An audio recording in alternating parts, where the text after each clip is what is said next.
형편하시는 주님 늘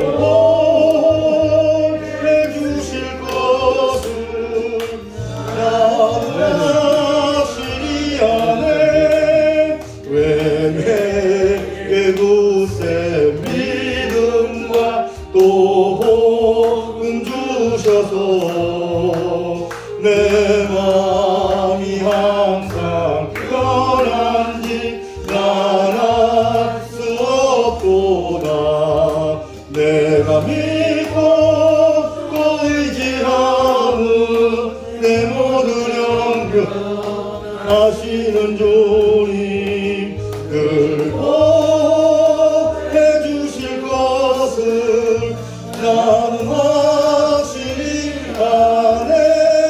왜 내게 성령 주셔서 내 마음 감동해 주 예수 믿게 하는지 난 알 수 없도다.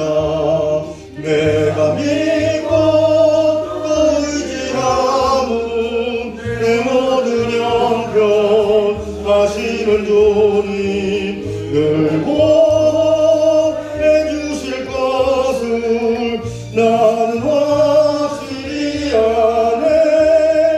주 언제가 임하실지 혹밤에 혹낮에 또 주님 만날 그것도 난 알 수 없도다. 내가 믿고 또 의지하는 내 모든 형편하시는 주님 늘 보호해 주실 것을 나는 확실히 아네. 아멘. 별로 안 좋아해요. 별로 안 좋아해요. 그 악대가 좀 뭐 생겨야 되겠. 근데 네. 전체적으로는 맑게 끝나요. 네. 중간에 막 빨라서 늘어졌다 하긴 하지만 잘 전체적으로 끝나요. 저희는 전에 말씀드린 것처럼 사용하다가 치워버렸어요. 왜냐하면 이 찬양을 맞아요. 정말 이 신앙을 담아서 하나님께 영광을 돌려야 되는데 이거 쫓아가더라고. 너무 급해요. 막 급해져가지고 별로 안 좋아해요. 근데 어떤 목사님들은 잘 마치더라고요. 저는 못 마치겠어요. 그래가지고 치워버렸어요. 주일날 우리 교회 그 교육 목사님 아버님이 소천하셨어요.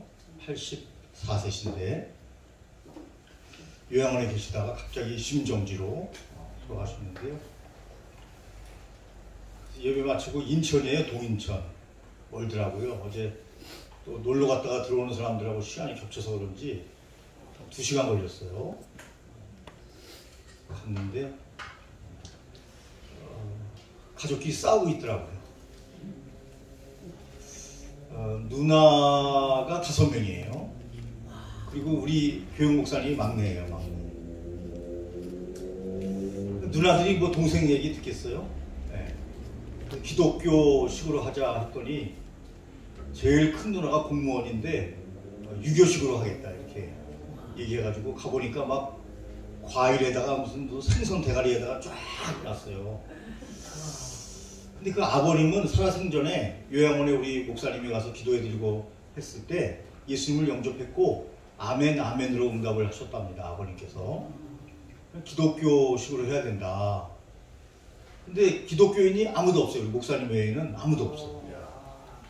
야, 제가 굉장히 일찍 갔거든요. 돌아가신 것은 오전에 돌아가셨지만 준비해야 되잖아요. 영정사님도 준비하고 꽃도 준비하고 다 준비해야 되는데 그 시간이 좀 다들 시골에서 막 올라오다 보니까 준비가 늦었어요. 제가 제일 먼저 간 거예요. 저하고 우리 집사님 한 분하고 해서 제일 먼저 딱 갔는데 우리 목사님이라고 이렇게 우리 교육 목사님이 소개하니까 언니 얼굴이 샤해져요. 목사가 왜 이렇게 일찍 왔냐 이거예요. 네? 아직 준비도 안 됐다는 거예요. 그럼 문을 꽉 닫더라고요. 그래서 좀은 기분은 안 좋았지만 그래도 우리 예수 믿는 사람들이 다 이거 받아줘야 되거든요. 그래서 이제 그분을 이렇게 잠깐 뵙자고 해서 우리 교육 목사님하고 같이 테이블에 앉아서 일단 우리 아버님 소천하신 거에 대해서 참 마음 아프게 생각을 하고 이렇게 큰 일이 있을 때 가족들이 더 단합하고 한 마음이 되고 해야 되는데 지금 우리 위 목사님은 목사님이니까 기독교의 지도자 아니냐. 그분의 의견도 동생이지만 참고하고 그리고 또 누나들이 또 주장할 부분도 조용히 이야기를 해서 접점을 찾아야지 그렇게 일방적으로 문 꽉 닫고 들어가시고 그렇게 하면 그건 고인에 대한 아버님에 대한 예의가 아니다. 또 아버님이 생전에 제가 우리 목사님한테 들으니까 예수님을 영접하셨다고 하는데 자녀들이 아버님을 위하는 마음도 중요하지만 아버님의 의중을 읽어야 된다. 지금 천국 가 계시는데 그럼 예수 믿고 구원받으면 천국 가잖아요. 근데 여기다가 막 과일 쫙 깔아놓고 그거 드실 것도 아닌데 설득을 했더니 알았다고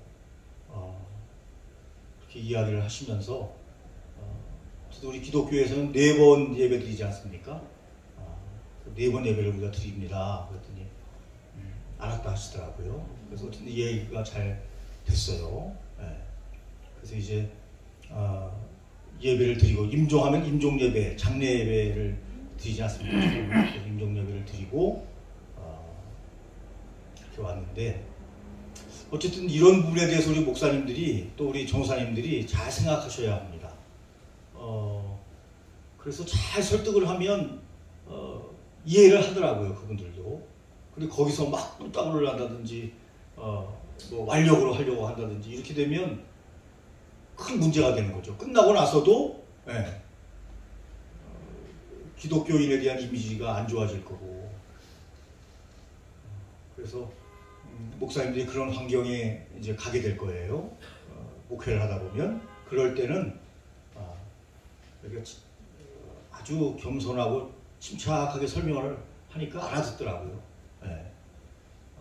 여러분들도 그런 경우가 있을 것 같아서 말씀을 드립니다. 우리나라는 뭐 특별히 그 유교권의 문화이기 때문에 기독교인들이 뭐 4분의 1이 된다고 하지만 지금 4분의 1도 채 안 되죠 이제. 그러니까 지혜를 잘 발휘해서 여러분들의 목양토가 그런 큰 일을 만났을 때 어려움을 당하지 않도록 그렇게 됐으면 좋겠다 이렇게 생각을 해서 말씀을 드립니다. 일단 출석을 부르고요. 이제 다음 주가 종강이네요. 11월 15일.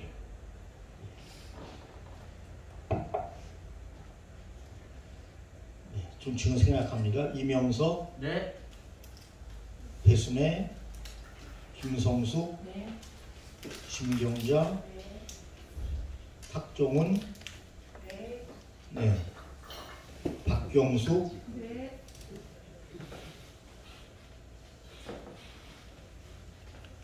최평환, 네. 이충무, 네.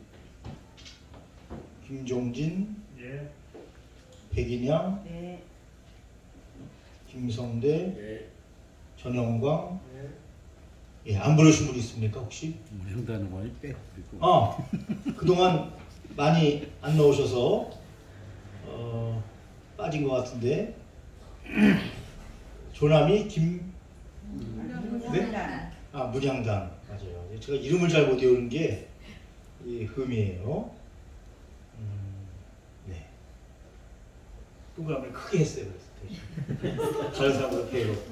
네. 내 죄를 내가 알렸다 해가지고 크게. 네. 안 잊어버리도록 하겠습니다. 우리나라도 향단이가 있었죠. 네, 이렇게 한번 해야 제가 알죠. 네. 문향단은 미녀인데 우리 역사에 나오는 그 향단이는 그렇게 미녀는 아니었는 듯 해요. 네. 사실은 미녀일 수도 있는데 춘향이 때문에 춘향이를 돋보이게 하기 위해서 약간 미녀가 아닌 걸로 그렇게 극 중에 그려지는데 문향단은 미녀죠. 예수님을 돋보이자. 예, 예. 예수님을 돋보이자. 아, 예수님을 할렐루야.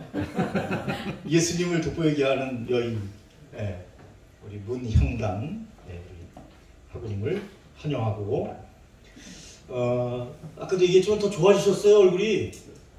그죠? 예. 그래서 더 좋아요, 또. 예. 만났는데 더 안 좋아져 봐요. 괜히 마음이 또 짠하잖아요. 그죠?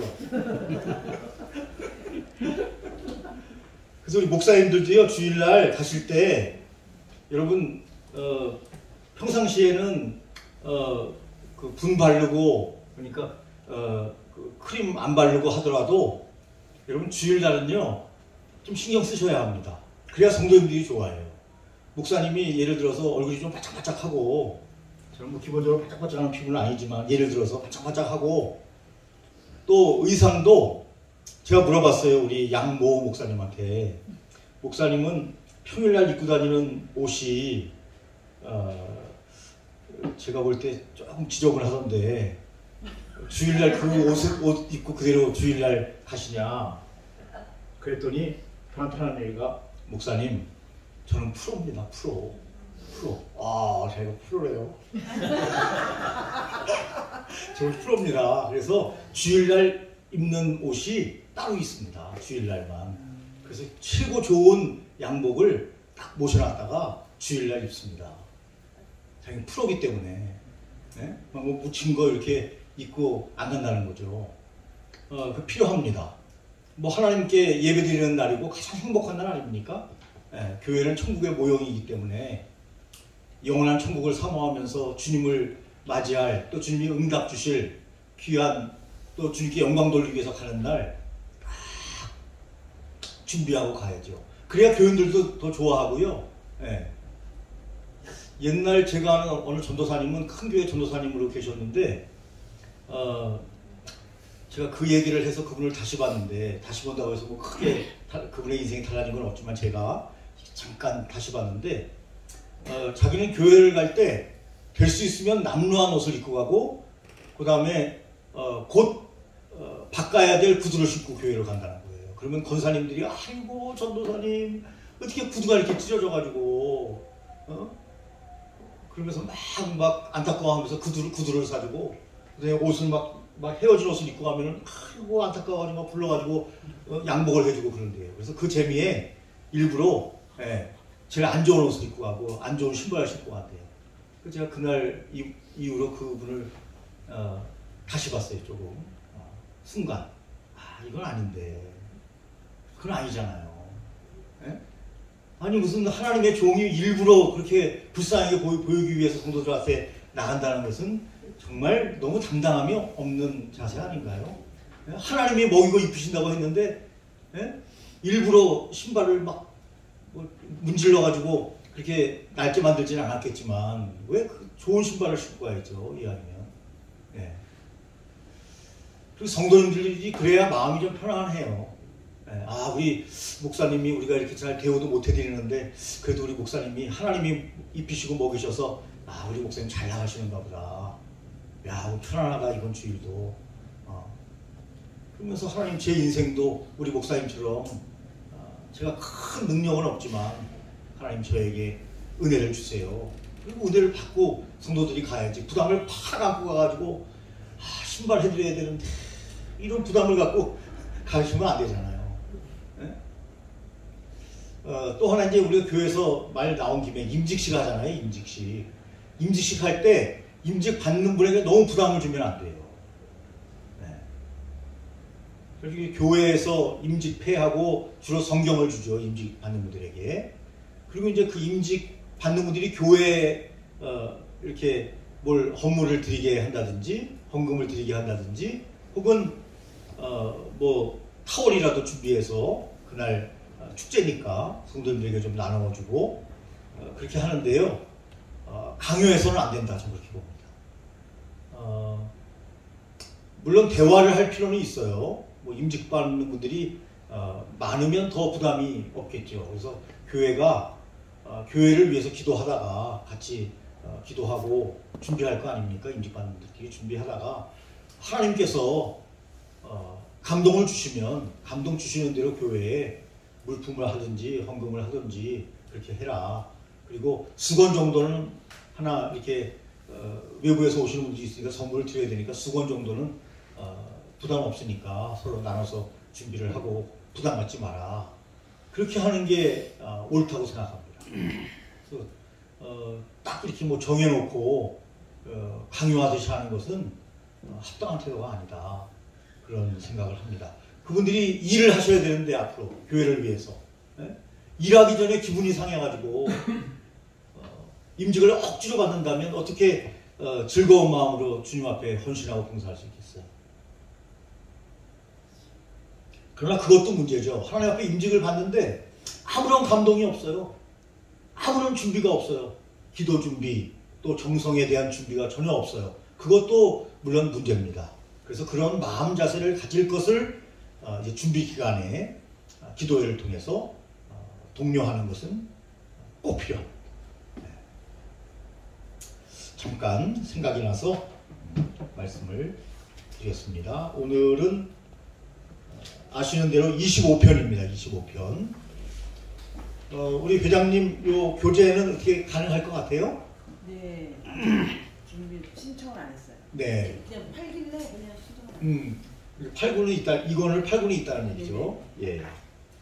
감사합니다. 또 방학 기간도 있고 하니까요. 체크만 해주시면. 자, 사도행전 7장 1절부터 16절인데요. 7장 1절부터 16절. 이제 저와 여러분들이 사도행전에 우리는 어차피 설교자로 부름받았기 때문에 사도행전의 설교적 관점에서 우리가 사도행전 해석을 보고 있는데요. 사도행전의 대가가 될 줄로 믿습니다. 아멘. 네. 자, 조금 본문이 길지만 역시 아까 멘트로 지난번에 했던 것처럼 그대로 같이 합독을 하도록 하겠습니다. 대제사장이 시작. 대제사장이 말하되 이것이 사실이냐? 스데반이 가되 여러분 구형들이여 들으소서. 우리 조상 아브라함이 하나님의 있기 전에 스스로 장래에 있을 때에 영광의 하나님이 그에게 보여주셨으되 내 고향과 친척을 떠나 내가 여기 나오고 가라 하시니 아브라함이 갈대아에 사는 사람의 하나님의 바다가 그 아비가 죽으니 하나님이 그를 거기서 너희 조상 거하는 이 땅으로 옮기셨느니라.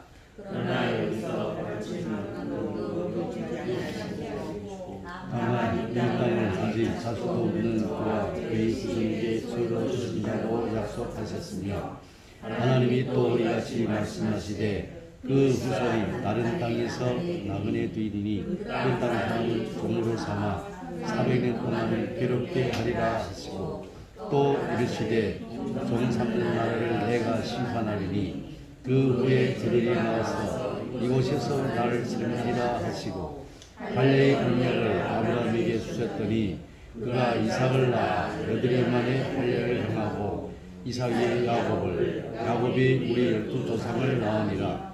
여러 조상이 요셉을 시기하여 애굽에 팔았더니 하나님이 그와 함께 계셔 그 모든 환난에서 건져내사 애굽 왕 바로 앞에 풍성과 지혜를 주시매 바로가 그를 애굽과 자기 온 집의 통치자로 세웠느니라. 그때 애굽과 가나안 온 땅에 흉년이 들어 큰 환난이 있을세 우리 조상들이 양식이 없는지라. 야곱이 애굽에 곡식 있다는 말을 듣고 먼저 조상들을 보내고 또 제차 보내매 요셉이 자기 형제들에게 알려주고 또 요셉이 친족이 바로에게 드리러 나아가니라. 요셉이 사람을 보내 그의 아버지 야곱과 온 친족을 청하였더니 애굽에 자기와 우리 조상들이 거기서 죽고 세겜으로 옮겨가 아브라함이 세겜 하모리 자손에게서 은으로 값주고 산 무덤에 장사하였더니. 아멘.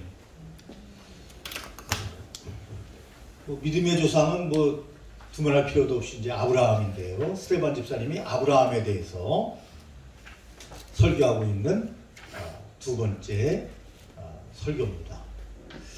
제가 제법 큰 교회 안수 집사님께 물어봤어요. 안수 집사님, 아브라함이 먼저예요? 노아가 먼저예요? 아이고 목사님 당연히 아브라함이 먼저죠. 믿음의 조상 아브라함. 그래서 제가 땡 그랬어요.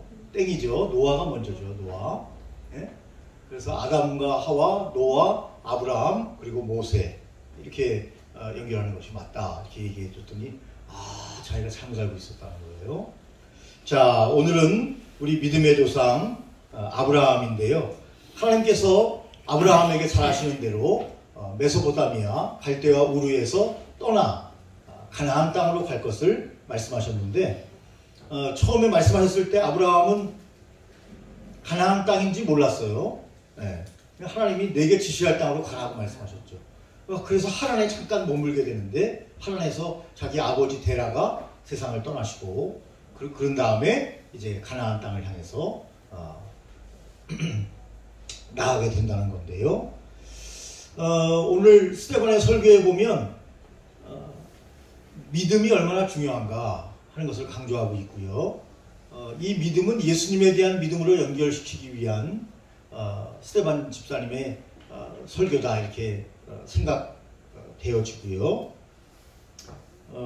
그리고 강조하는 것이 뭐냐면 우리는 이 땅에서 나그네다. 나그네성을 강조하고 있습니다. 우리 영원히 이 세상에 못 살죠. 성경에는 우리의 연수가 70이요 강건하면 80이라고 했는데 언젠가는 이 장막을 벗어버리고 영원한 장막 천국으로 우리가 옮겨가지 않습니까? 그래서 아브라함 계보에 대해서 이야기하면서 특별히 아브라함에 대해서 말씀합니다. 446쪽 하나님께서 믿음의 조상을 부르시다. 누가 불렀어요? 아브라함을? 하나님께서. 그럼 주도권은 누구에게 있어요? 하나님께. 여러분 예수 믿는 사람의 주도권은 우리에게 있는 게 아니고요. 하나님께 있는 거예요. 하나님께서 우리를 선지동산으로 인도해 주신 거고요. 우리를 목사로 혹은 전도사로 강도사로 하나님께서 우리를 부르신 거예요. 그것을 아는 사람이 선교 명령을 이행할 수 있죠. 누구를 보낼까? 주여 나를 보내소서. 그러니까 아브라함을 하나님께서 부르신 것처럼 저와 여러분들을 하나님께서 주도권을 잡으시고 우리를 부르셨다. 다른 말로 하면 하나님이 행동하셨다. 우리가 행동한 게 아니에요. 하나님이 행동하신 거예요. 네.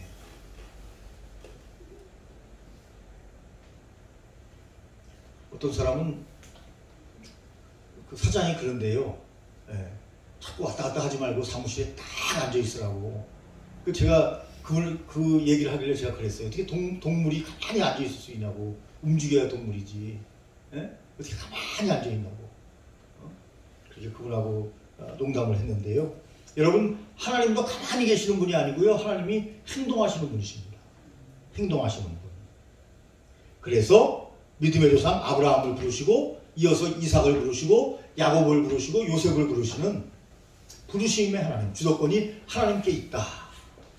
그러니까 우리 하영조 목사님은 그 내용을 멋있게 이야기하면서 뭐라고 그랬어요? 인생의 내용을 주시는 분은 하나님이시다. 인생의 내용을 주시는 분은 누구냐? 하나님이시다. 내가 내 인생의 내용을 만들어가는 게 아니고요. 사람이 오면 그 사람의 한 사람이 오면 그 사람의 일생이 오는 것이다. 이런 유명한 말도 있는데 하영조 목사님은 인생의 내용을 주시는 분은 하나님이시다. 하나님이 우리를 불렀고 우리를 택했고 우리에게 사명을 줬고 우리에게 선교 명령을 주었고 우리를 주님의 종으로 불러서 사역을 감당하도록 하신다. 아브라함을 부르신 것처럼 우리도 동일하게 부르셨다. 예, 그분은 믿음의 조상이고 역시 우리도 믿음으로 지금 천성을 향해서 가고 있지 않습니까? 예, 그래서 천성을 향해 가는 성도들아 앞길에 자기를 두려워 말아라. 예? 하나님이 내 길을 인도하시니까요. 예? 메소포타미아에서 나오라고 할 때 그 약속을 믿고 나왔어요. 약속을 믿는 게 중요해요. 왜요? 그 약속은 그대로 이루어지기 때문에. 그래서 우리는 구약을 예언서라고 이야기할 때 신약을 성취서라고 이야기합니다. 예언과 성취. 하나님이 말씀하신 것은 반드시 이루어진다. 그러니까 약속을 붙잡는 믿음이 중요하다. 그 결과는 반드시 나타나게 되어 있다. 하나님이 인생의 내용을 주시는 분이기 때문에. 아멘이십니까? 아멘. 그래서 우리는 늘 하나님이 하셨다 이렇게 말하게 되는 거고요. 구원의 문제도 마찬가지죠. 인간의 요청에 의해서 하나님이 우리를 구원하신 게 아니고요. 하나님이 우리에게 오셨죠. 하나님이 우리에게 오셨습니다. 구원의 문제도 그래서 다른 종교와 큰 차이가 바로 그거죠. 스스로 인간이 종교를 만들어서 구원에 이르려고 하죠. 대부분의 종교는. 그러나 기독교는 하나님이 우리에게 직접 오셔서 우리를 구원하십니다. 인간의 공로나 인간의 선행이나 이것으로 구원받는 게 아니라는 것을 우리는 너무나 잘 알죠. 하나님의 한량없는 은혜로 무조건적인 선택을 통해서 우리는 하나님의 자녀가 되고 구원의 자녀가 됩니다. 그래서 그 은혜를 생각할 때 우리는 오늘도 천부여 의지 없어서 손들고 옵니다. 그리고 하나님께 맡기며 우리의 삶을 사는 거죠. 448페이지에 보면 요한복음 15장 16절이 나오죠. 너희가 나를 택한 것이 아니요 내가 너희를 택하여 세웠나니 이는 너희로 가서 과실을 맺게 하고 또 너희 과실이 항상 있게 하여 내 이름으로 아버지께 무엇을 구하든지 다 받게 하려 함이니라. 이런 믿음의 세계를 스스로 깨달을 수 있어요? 깨달을 수 없어요. 깨달을 수 없습니다. 하나님께서 깨닫게 해주셔야 깨달을 수 있습니다. 하나님께서 믿음의 눈을 갖게 해주셔야 믿음이 생깁니다. 네. 저와 여러분들이 하나님께 감사해야 될 이유다. 그래서 이것을 볼 때 하나님은 사랑이시다. 그렇게 말씀드릴 수 있는 겁니다. 네. 기브 앤 테이크이 아니죠. 무조건적인 하나님의 베푸심과 은혜가 구원과 우리의 사역의 길에 열려야 맞는 것이다. 그래서 하나님은 어떤 분이시다? 영광받기에 합당하신 분이시다. 그래서 스테반 집사는 순교하면서까지 최초의 순교자가 누구예요, 여러분? 스테반이에요, 스테반. 사도들이 최초의 순교자가 아니고요. 예? 가룟 유다가 순교자가 아니고 그건 자살자고. 예? 어디서 아벨이라고. 그렇게 주장하는 사람도 있죠. 네, 가인이 아벨을 때려 죽여서 최초의 순교자다. 이제 그렇게 얘기하는데 신약에서 보면, 신약에서 보면 초대교회 최초의 순교자는 스테반 집사다. 이 스테반 집사님이 위대한 것은요, 힘들고 어렵고 죽음이 왔을 때 그의 눈은 땅이나 사람들을 향하지 아니했고 하나님을 향했고 하늘을 향했고 천상을 향했고 하나님과 예수님을 향했다 하는 거죠. 그래서 하나님께서 순교할 수 있는 힘을 그에게 주셨고 그는 얼굴이 해처럼 빛나는 가운데 순교할 수 있었다. 하나님은 영광받기에 합당하신 분이십니다. 어떤 목사님 카톡에 보니까 하나님 오늘도 생명 주셔서 기쁩니다 이렇게 돼 있어요. 생명을 누가 주셨어요? 교회죠. 생명 누가 주셨어요? 하나님이 주셨죠. 오늘 우리에게 생명 주신 분이 하나님이셔요. 하나님께 영광 돌려야죠. 하나님 아버지, 저는 생명은 저에게 주셨지만 이것도 필요하고 저것도 필요하고 이것도 필요하고 낙심스럽고 절망스럽습니다. 그렇게 기도하면 아버지께서 야 임마 가장 좋은 생명을 내가 너에게 줬는데 뭘 그렇게 불평이 많냐. 기뻐해 만족해 행복해 그렇게 하면 말씀하실 겁니다. 네. 그래서 스테반 집사님은 하나님께 영광을 돌리는 것을 봅니다. 죽으면서까지도 하나님께 영광을 돌리지 않습니까? 네. 그 영광이 뭐예요? 하나님 저들의 죄를 용서하여 주옵소서. 그때 아마 사람들의 심령이 큰 폭포가 지나는 것처럼 떨렸을걸요. 아마 꽝 하고 울렸을걸요. 네? 죽이는 자들을 축복하는 사람이 어디 있어요? 자기를 죽이는 사람을 소리 지르면서 난리를 쳐야죠.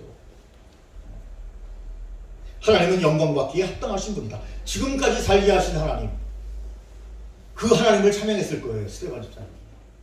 나를 초대교회 집사로 부르시고 나에게 많은 사명을 주신 하나님, 그 하나님 지금 죽으니까 다 원망해요? 그게 아니에요. 지금까지 살게 하신 하나님. 그래서 우리 교회에도 사역을 하다 보면요, 열심히 하던 사람이 어느 날 교회를 떠나요. 그것이 목사님이 안 좋아서 떠나는 경우도 혹 있을 수 있지만 대부분의 경우는 개인 사정으로 떠나는 경우가 있습니다. 뭐 지방으로 이사를 간다든지, 처음에는 몇 번 나오다가 너무 머니까 목사님 죄송합니다, 지방 가까운 교회에 나가겠습니다, 이렇게 떠나는 경우가 있어요. 그러면 목사님이 섭섭한 생각이 확 들어가지고, 야, 저 집사 저렇게, 저 권사 저렇게 열심히 하더니 야, 결국에는 이렇게 떠나네 하면서 좀 섭섭한 마음이, 어떤 분은 그것을 섭섭마귀라고 하는데, 섭섭마귀가 목사님에게 확 들어와가지고 그동안 사랑하고 정을 나눴던, 사랑을 전했던 그런 마음이 싹 가시는 그런 경우가 있는데, 우리가 생각할 것은 뭐예요? 지금까지 수고하고 봉사하고 함께 해줬던 그거에 대해서 만족해하며, 여러분 함께 나눴던 사랑을 잊지 말아요. 또 하나님이 역사하시면 또 만날 수도 있고, 또 못 만난다 하더라도 다른 교회에서 열심히 신앙생활을 하면 되는 거죠. 그런 좀 여유의 마음이 우리에게 있어야 된다. 처음 개척하다 보면요, 떠나는 성도가 한두 명 생기면 낙심이 됩니다. 근데 또 몇 개월 있으면 하나님이 새로운 사람을 또 보내주셔요. 너무 낙심할 필요가 없다는 거예요. 그래서 이제 성도를 대할 때도 그래야 되고, 우리 하나님께도 늘 영광을 돌리고 늘 감사하고, 좀 있으면 이제 다음 주일 추수감사주일인데, 우리는 하나님께 영광을 돌리는 존재다. 이것을 명심해야 합니다. 우리는 하나님께 영광 돌리기 위해서 창조함 됐을 뿐만 아니라 믿음의 자녀가 됐다. 스데반이 그렇게 하나님께 영광을 돌리면서 인생을 마감하는 것을 보게 됩니다. 자, 그 다음에 450쪽에 보면은요, 과정을 겪게 하시는 하나님, 이걸 잘 기억해야 합니다. 어떤 때는 기적을 베풀어서요, 기적적으로 역사하십니다. 그러나 대부분의 경우는 과정을 겪게 하십니다. 과정을 겪게 하십니다. 개척을 하면 10명, 20명, 30명, 60명, 80명 이렇게 해서 쭉쭉 올라가는데, 쭉쭉 올라가면 얼마나 좋아요. 조금 부흥하려고 그러면 또 성도가 떨어지고, 좀 부흥하려고 그러면 또 성도가 떨어지고. 여러분, 그런 과정 속에서 우리가 성숙한 이제 목회자가 되는 건데요. 하나님께서 인간을 인도하실 때는 반드시 어떤 과정을 거치게 하신다.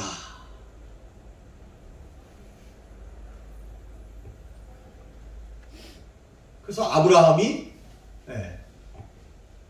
바로 본토 친척 아비집을 향해서 나와서 가나안 땅으로 바로 간 것이 아니다 하는 말씀을 드렸고, 하나님을 거쳐서 가게 됐다. 어떤 과정을 거치게 된다. 그래서 하나님이 하시는 첫 번째 과정이 아브라함에게는 고향을 떠나게 하는 것이었다. 고향을 떠나서 젖과 꿀이 흐르는 땅으로 가는 게 아니고 일단 떠나는 거다.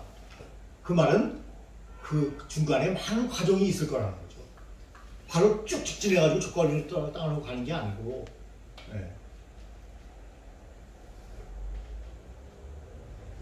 그러면서 여기 보니까 451쪽에 위에 보니까 믿음의 첫 번째 단계는 너의 가족도, 너를 보호하고 있는 친척들의 세계도, 내가 하고 있는 사업도, 내가 인간적으로 의지하는 모든 것들을 떠나라. 그렇다고 뭐 우리가 머리 깎고 스님처럼 뭐 출가하라는 게 아니고요. 하나님만 더욱더 의지하고,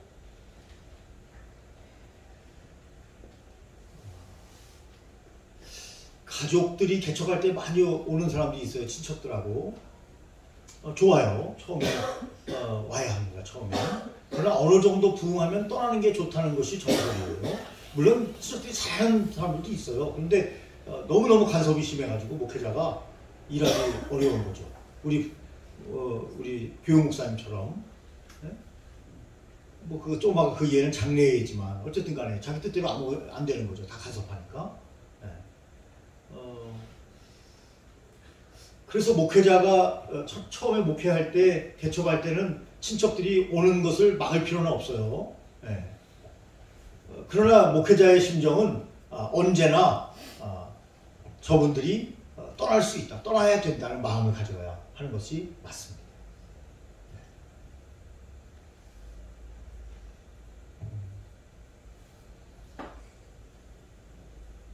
저도 잠실에서 목회할 때 어느 날 갑자기 선박회사 회장님 부부가 왔어요. 그 교회에다가 그동안 자기가 다니던 교회에 시험이 들어가지고 11조를 다 모아가지고 있었어요. 교회에다가 한 3천만 원을 헌금을 했어요. 그래서 이 헌금이 뭐냐고 제가 물어보니까 그동안 11조를 쭉 모았던 건데 자기 교회에 시험이 들어가지고 감리교회인데 그 교회를 떠나서 잠실로 이사를 왔고 저쪽 홍은동에 살았었는데 잠실로 이사를 왔고 자기가 교회를 정하게 되면 헌금하려고 가지고 있었다. 그래서 그 헌금이다. 그래서 저는 이제 뭐 교회의 부흥을 위해서 유용하게 잘 사용을 했습니다. 그러나 그 순간 저는 저 부부도 언젠가 떠날 수 있다는 생각을 했고 교회에서 한 5년 정도 봉사한 다음에 수원으로 이사를 갔고 수원에 가까운 교회를 정하리라고 통보를 받고 흔쾌하게 보내드렸습니다. 우리가 목회하는 것은요 하나님을 바라보고 하는 거고요 영혼을 구원시키기 위해서 바라봐야 되는 것이고요. 네, 그런 측면에서 언제든지 기존의 신자들은 떠날 수 있다. 우리 하용조 목사님의 방침도 뭐예요? 너희가 은혜 받고 성령 충만하고 훈련 받아서 떠나라는 거 아닙니까? 떠나. 그래서 우리 교회도 키르기스탄으로 평신도 선교사를 파송을 했는데 파송할 때 그 교회에서 이것저것 많이 신경을 써줘야 되죠. 매달 또 보내드리고 있고. 근데 그분이 우리 교회에서 헌신할 때 그렇게 교회에 충성하던 분은 아니에요. 그런데 본인이 이제 키르기스탄에 지사장으로 가게 되면서 목사님 제가 키르기스탄에 가서 평신도 선교사로 활동하고 싶습니다. 그리고 제가 기도하는 중에 성도들이 기도하는 중에 감동이 돼서 우리 교회에서 크게 봉사를 많이 한 분은 아니지만 감동이 돼서 쉽게 얘기하면 주일 성수를 한다든지 11조를 한다든지 하는 것은 가장 기본인데 그 기본을 했던 집사님은 아니에요. 그러나 이제 감동이 있어서 파송을 했죠. 근데 그 파송을 하면서 너무 이렇게 어떤 목사님은 그런데요. 뭐 중요한 일이 있을 때 보면 교회 장부를 가지고 와라. 그래가지고 교회 장부를 요새는 뭐 엑셀로 해가지고 쫙쫙쫙 누르면 개인적으로 쫙 뜨잖아요. 그러면 이분이 헌금을 좀 많이 했으면 교회에서 많이 협력해주고 헌금을 많이 안 했으면 평상시에 헌신도가 떨어지는 분이니까 우리 교회에서도 그렇게 그분을 밀어줄 필요가 없다 그런다는데 저는 그건 옳은 방식은 아니라고 생각합니다. 하나님이 그분을 사용하려고 어떻게 사용하려고 할지 모르는데 여러분 그 물론 물질 중요해요. 어떻게 사용하느냐가 그 사람이니까 그 사람의 신앙이니까. 그런데 그래도 어떤 많은 요인들이 있는데 물질 하나 가지고 여러분 결정하는 것은 올바른 태도는 아니다. 예를 들어서 마찬가지예요. 장로님을 세우는데 헌금을 많이 한 순서대로 장로님 세우는 건 아니잖아요. 그런 의미에서 그걸 1순위에 놓고 결정하면 안 된다. 그런 목회 방침에 따라 그대로 파송을 했고요. 지금 뭐 이러저러한 아직 간지가 많이 안 됐기 때문에 성과는 없지만 어쨌든 계속해서 교회에서 성경금을 보내고 있습니다. 자, 우리의 인생은요 항상 과정을 겪게 된다. 그 과정 속에서 우리가 잘 지혜롭게 잘 선택하고 만들어 나가야 된다. 그런데 중요한 것은 우리의 인생은 이 땅의 삶은 우리의 목표가 아니다. 우리의 목표는 어디예요? 언젠가 떠나야 되고요. 우리의 목표는 천국이죠. 하나님의 나라죠. 거기가 우리의 목표예요. 우리의 본향. 우리가 다시 돌아갈 곳은요. 여러분 하늘나라입니다. 하늘나라. 이 땅이 아니고요. 그래서 이 과정 속에 있다는 것을 늘 기억하면서 너무 힘들고 어려운 과정에 있어도 그것을 즐기시기 바랍니다. 기도하면서. 과정이에요. 과정. 천국으로 가기 위한 과정을 우리가 여기서 여러분 경험하는 거예요. 그렇게 좀 객관적으로 생각해야 돼요. 다른 사람은 잘 되는데 왜 나는 이렇게 힘듭니까? 하는 그게 아니고 좀 한 발 떨어져서 나를 좀 객관적으로 바라볼 필요가 있다. 뭐 그런 얘기 많이 들잖아요. 부흥사들이. 어렸을 때 우리는 모래에서 많이 놀았어요. 저도 마찬가지예요. 시골에 살할 때. 모래에서 막 모래집 짓고 막 놀아요. 모래집도 짓고 거기서 뭐 하여튼 재밌었어요. 어쨌든. 예? 왜 재밌었는지 모르겠지만 어쨌든 뭐 모래 가지고 놀아도 재밌었어요. 근데 저녁이 되면 어머니들이 불러요. 얘 누구야 밥 먹어라. 그러면 여러분 모래집 다 그냥 잘 만들어 놓은 거 막 발로 차가 헛털트리고 막 집으로 뛰어 들어가잖아요. 예. 여러분 이 세상에 쌓여 있었던 모든 거 예. 다 내려놓고 갈 거예요. 가져갈 게 아니에요. 그래서 이 땅에 우리에게 하나님이 주셨을 때 선한 일에, 귀한 일에, 아름다운 일에 그것을 사용할 것을 주님이 말씀하셨죠. 내 손에 있을 때 사용하지 않으면요, 그 선한 일에 사용할지 못 사용할지 아무도 몰라요.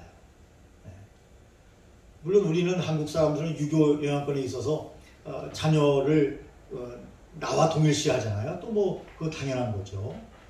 그래서 재산도 좀 있으면 다 자녀에게 물려줘야 되겠다 그렇게 생각하는 사람이 많이 있는데 유한야행을 창업했던 유일한 장로 같은 분들은요 그렇게 안 했죠. 사회에 환원을 했고 지금도 그 기업은 직원들이 운영하죠. CEO가 직원들이 되는 거예요. 네. 우리 기독교인들에게 물론 어느 정도의 재산이 있다면 어느 정도는 자녀들에게 주는 것이 좋죠. 한국의 정서상. 무인정하게 또 목회한다는 사람이 자식들에게 너무 또 매몰차게 하면 그것도 또 가정 복음화에 또 걸림돌이 되죠. 그러나 너무 인정에 매여가지고 뭐 그런 사람은 없겠지만 목회자가 다른 사람은 죽든지 말든지 내 자녀만 챙겨야 되겠다 그런 생각을 가져서는 안 된다는 말씀을 드리는 건데요. 왜냐하면 우리의 목표는 이 땅이 아니기 때문에 언젠가는 떠나야 되기 때문에 야, 그 사람 떠나니까 정말 마음이 안타깝다 이렇게 돼야 되는데 미안한 얘기입니다. 어떤 사람은 떠나도 사람들이 아무 감각이 없어요. 무덤덤해요. 네.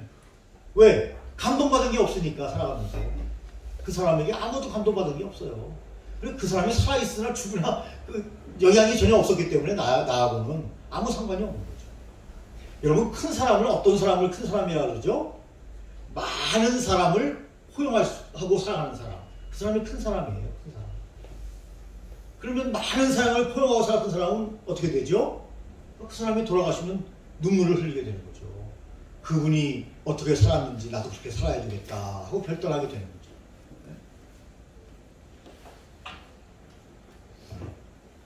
우리 그 양준호 목사님 그 아버님이 총회장이에요. 총회장 출신이에요.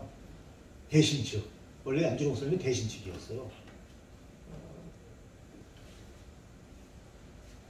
대신측이 지금 갈라져가지고 5개로 쪼개졌죠. 그래서 양 목사님이 학동으로 간 거예요. 네. 원래는 물론 학부는 총신대학을 나왔어요. 그런데 이제 신대원이 중요하잖아요. 목사님들은 신대원 가정. 여러분들 지금 신대원 가정이신데 대부분 신대원 가정이 이제 안양대 신대원을 나온 거예요. 양 목사님이. 그래서 대신측이 된 거죠. 아버님이 대신측의 총회장 출신이에요. 양용주 목사님이라고. 청파중앙교회라고요.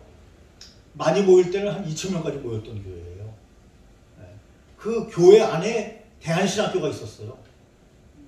그리고 안양대 신학연구원까지도 그 청파교회 안에 있었어요.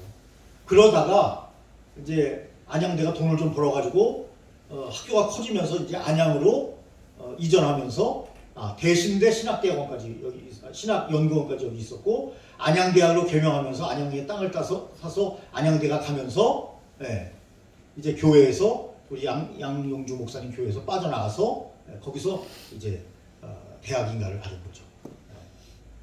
그러니까 양진우 목사님의 그 집에서 거기 지하에 살았어요. 지하 학교 우리 학교 강당 이렇게 쭉 있는데 거기 지하가 신혼집이었어요. 지하. 그래서 우리가 학교에 있으면요 이렇게 빼꼼히 이렇게 나오는 사람 누군가 보면 양준이에요. 양준이 이러고 나와요. 예? 예.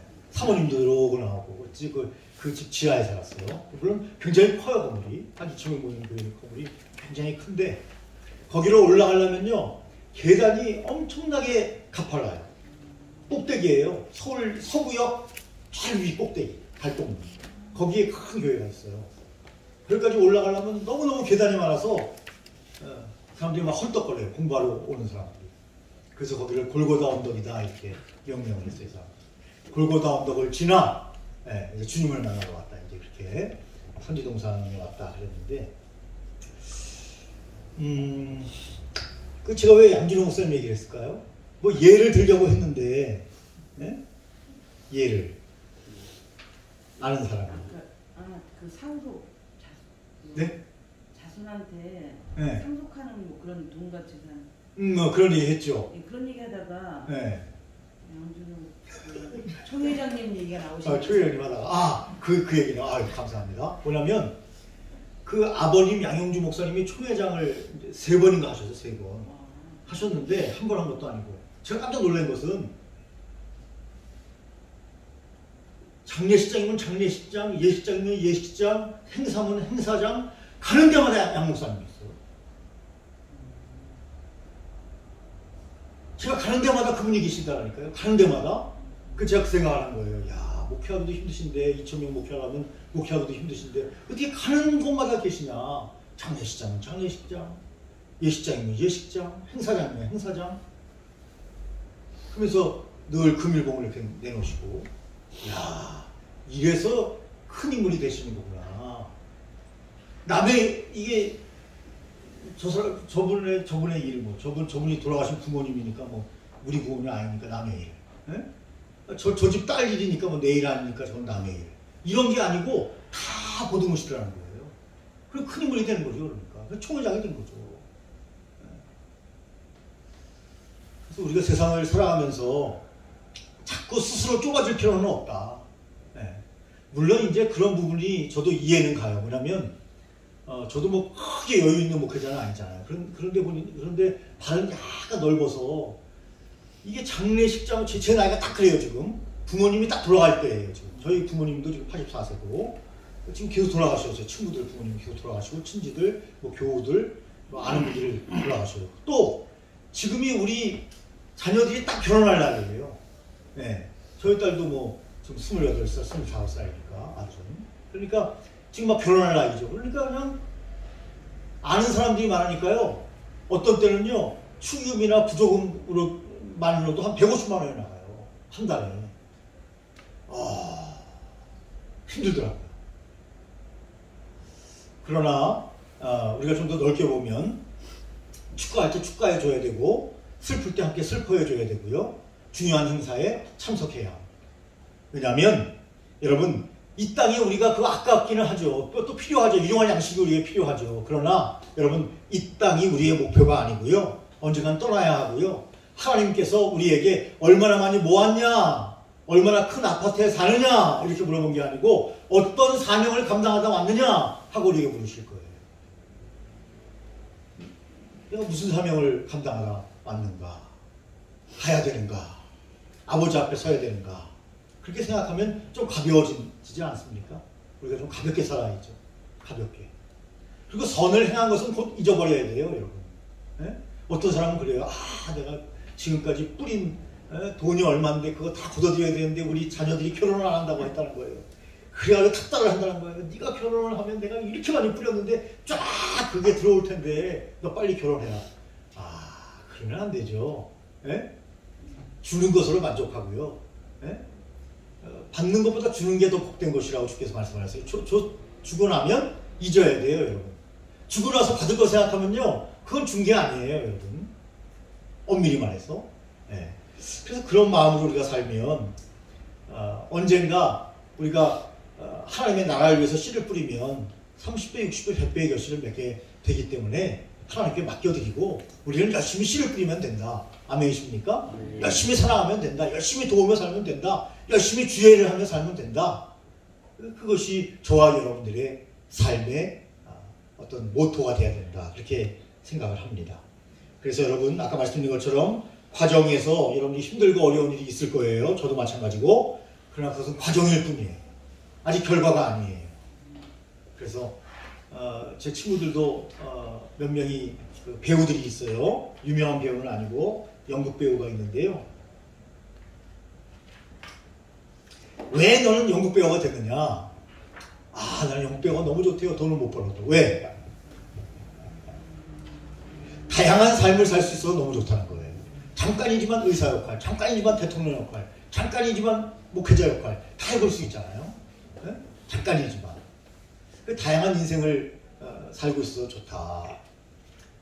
인생을 좀 이렇게 뭐 물질적으로는 연극 배우들이 어렵지만 연극 배우들이요 그 1년의 수입이 200만 원 이하예요.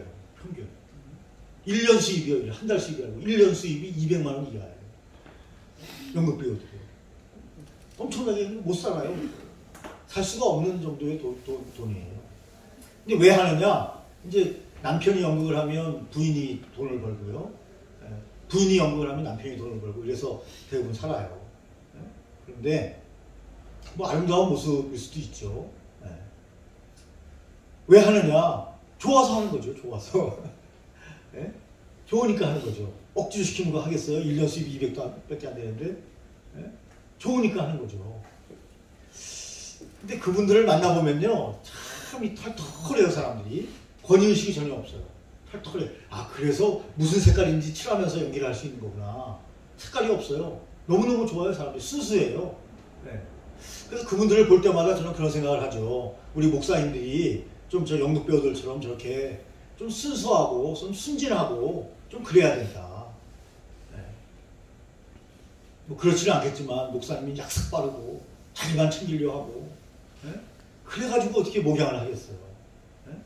좀 져주기도 하고 약간 좀 덜 떨어진 사람처럼 이렇게 행동하기도 하고 하면서 다른 사람들을 좀 더 존귀 여기고 다른 사람들을 좀 복된 길로 인도할 수 있는 그런 사람들이 돼야 되지 않는가 하는 생각을 해보게 됩니다. 중요한 것은 하나님은 과정을 겪게 하신다 하는 거죠.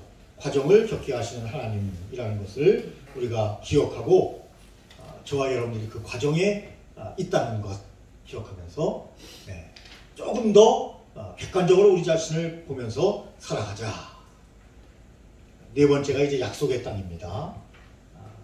약속의 땅이 있죠. 그러니까 하나님께서 그 약속의 땅으로 아브라함을 부르시고 인도해 가는 거죠. 그러나 아까 말씀드린 것은 더 중요한 것은 뭐예요? 약속이 더 중요해요. 약속. 그 약속을 믿으면 약속의 땅에는 반드시 들어갑니다. 왜? 하나님은 예언과 성취로 우리의 인생을 이끌어 가시는 분이기 때문에. 말씀을 믿어요. 그 믿은 대로 성취된다는 거죠. 믿는 게 중요한 거죠. 그 약속이 중요한 거죠. 그 구약의 약속, 신약의 약속. 신약, 구약. 그래서 아까 말씀드린 것처럼 뭐죠? 예언과 성취. 예언하신 것은 반드시 이루어지게 돼 있다. 약속의 땅이 중요한 것이 아니라 약속이 중요하다. 그걸 강조하고 있어요. 저번에 한번 얘기했지만 아브라함에게 하나님께서 내 민족을 번성하게 해주겠다 말씀하셨는데 그 당시 사라는 아기를 낳지 못하는 그런 상황이었죠. 이미 이제 경수가 끊어져서 아기를 낳지 못하는 상황이었어요. 근데 놀라운 것은요, 아브라함은 그 약속을 믿었다는 거예요. 놀랍지 않아요? 정말 그렇게 됐죠? 어떻게 알게 돼요? 여러분, 애굽 땅으로 야곱이 먹을 게 없어가지고 요셉이 이제 애굽의 왕이 되니까, 국무총리가 되니까 양식이 없어서 애굽으로 내려가죠, 다시. 그때 내려갔을 때 몇 명이었어요? 70명이었어요, 70명.